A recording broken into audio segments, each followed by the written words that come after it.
මාව මේ තැනට ගේන්න මගේ අම්මයි තාත්තයි ගොඩාක් දුක් විඳින්නේ නැති. මාව මේ තැනට ගේන්න මගේ අම්මා අප්පච්චි අප්‍රමාණව වෙහෙසෙන්නේ නැති. ඒ වැරදි මිතුරන් නිසා මගේ ජීවිතේ වැරදි පාරකට අඩිය තියලා මගේ අම්මා තාත්තට මං කොච්චර ගින්දරක්ද දුන්නේ. අද මේ පුනරුත්ථාපනය වෙන පුතාල හැමෝම ජීවිතේ දිනන්න හීනමවාගෙන ඉඳපු ලස්සන දරුවෝ.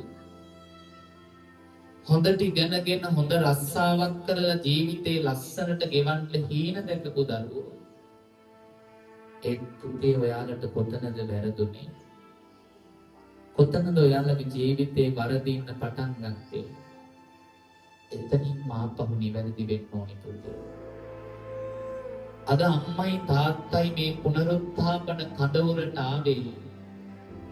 ඔයාලට ජීවිතේ වැරදිච්ච තැන මතක් කරලා ඔයාලා වේතනින් ආපහු මුදව ගන්න. කිලෝමීටර් ගණන් දුර ගෙවාගෙන උදේම මේ අම්මයි තාත්තයි ඔයාව බලන්න ආවේ. සමහර විට මාසෙකින් දෙකකින් ඔයාගේ අම්මා තාත්තට ඔයාව දැක ගන්න බැරි වෙන්නේ නැති. හරියට කතාබස් කරගන්න බැරි වෙන්නේ නැති. ඔයා නැති පාළුව දුක කාන්සිය ගෙදර හැමතැනම පිරිලැති. ජීවිතේ වැරදි යාළුවෝ නිසා මත්පැන් වලට, මත් කුඩු වලට, මත් පෙති වලට ජීවිතේ යොමු වෙච්ච පුතාලට මේ වෙනස් වෙන්න තියෙන කාලේ ජීවිතේට දෙන ලොකුම පණිවිඩය තමයි පුතේ අද අම්මයි තාත්තයි පුතුයි හදවතේ ඇතුලේ තියාගෙන ඒ අම්මා තාත්තා එක්ක කතා කරන්නේ. අද ඔය කකුල් දෙක ළඟ දන ගහලේ දෙපා උඩ අත් දෙක තියලා වැඳලා කියන්න මට ජීවිතේ වරදිනකොට මගේ අම්මා මාව ළඟ තියාගෙන මාව වෙනස් කරන්න උත්සාහ කළා. මත්පැන් මත්කුඩු වලට ජීවිතේ වැරදි පාර යනකොට අනන්තවත් මට බැන්න සැරකලා සමහර විට ඔයාලට අම්මා තාත්තා ගහන්න බනින්න ඇති. පුතේ එදා අතක් හරි තිව්වනම් කෝටුවකින් පාරක් හරි ගැව්වනම් ඔයාගෙන තරහට නම් නෙවෙයි. ඔයාගේ අනාගතයට කරදරයක් විපතක් වෙයි කියලා තියෙන බයටයි පුතේ දැනුවත් දුන්නේ. ඒ වැරදිච්ච ජීවිතේ තීරණ අද ඔයාල මේ වගේ පුනරුත්ථාපන කඳවුරක මාස ගාණක් තනිවම ජීවිතේ වෙනස් කරගන්න ඔයාට ඔයාගේ ජීවිතෙත් එක්ක පොරබදින්න වෙලා. කමක් නැහැ. වැරදුම් අයට නිවැරදි වෙන්න පුතේ ජීවිතේ මේ ධර්මයේ තියෙන.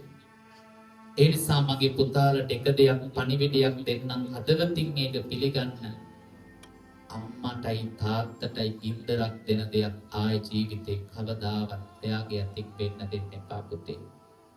ඒ හදවත්වල හැමදාම උතුරන්නේ සෙනෙහස, ඔයාගෙන තියෙන ආදරය.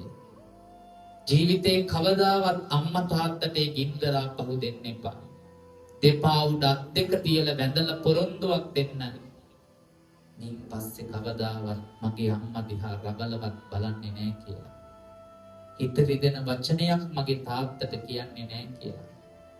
මත්පැන් මත් කුඩු වලට ජීවිතේ යොමු වෙලා සමහර විට අපි අම්මට අත උස්සන්න ඇති. එකට එක කියන පරුස වචනෙන් බනින්න ඇති. එදා ඒ වැරදිච්ච ජීවිතය ආපහු කවදාවත් වරදින්න දෙන්න එපා.